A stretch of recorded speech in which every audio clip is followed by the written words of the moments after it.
এভাবে যদি লাউ রান্না করা হয় তাহলে একবার নয় বারবার খেতে ইচ্ছে করবে।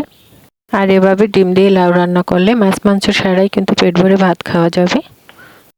তো লাউয়ের সিজন যখন চলে আসছে, চলো সবাই একবার ট্রাই করে দেখি। তো লাউ রান্না করার জন্য চুলায় একটা কড়াই বসাই দিলাম। কড়াইটা গরম হলে দিয়ে দিলাম পরিমাণ মতো রান্নার তেল, 2টা পেঁয়াজ কুচি, 5 থেকে 6টার মতো কাঁচামরিচ ফালি দিয়ে খুব ভালোভাবে ভেজে নিব। একটু লাল লাল হয়ে গেলে দিয়ে দিলাম 1 টেবিল চামচ ঘি। ঘিটা দিয়ে খুব ভালোভাবে পেস্টটা ভেজে নিব। তো পেস্টটা ভাজা হয়ে গেছে, দিয়ে দিলাম সামান্য একটু পানি, হলুদের গুঁড়ো, মরিচের গুঁড়ো, জিরার গুঁড়ো আর অল্প পরিমাণে লবণ, কারণ লবণটা আমি পরে দিব। এরপর কিছুক্ষণ কষাইয়ে দিয়ে দিলাম একটা টমেটো কুচি।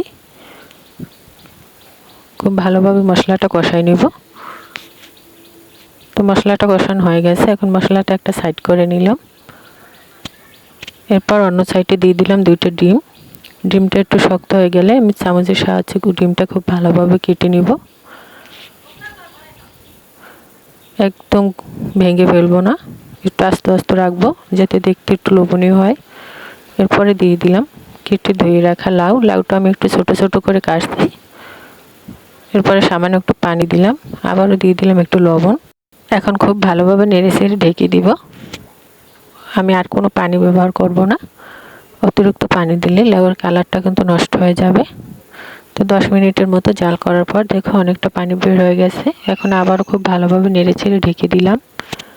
তো আবারও 10 মিনিট জাল করে নিব। তো 10 মিনিট পর প্রায় কমপ্লিট। দেখো লাউটাও কিন্তু একদম সেদ্ধ হয়ে গেছে। এখন দিয়ে দিলাম আরও একটু লবণ আর ধনিয়া পাতা কুচি। কিছুক্ষণ জাল করে নামাই নিলেই কিন্তু লাউ রান্না হয়ে যাবে। তো অবশেষে লাউ রান্না কিন্তু হয়ে গেছে। খোদা হাফেজ।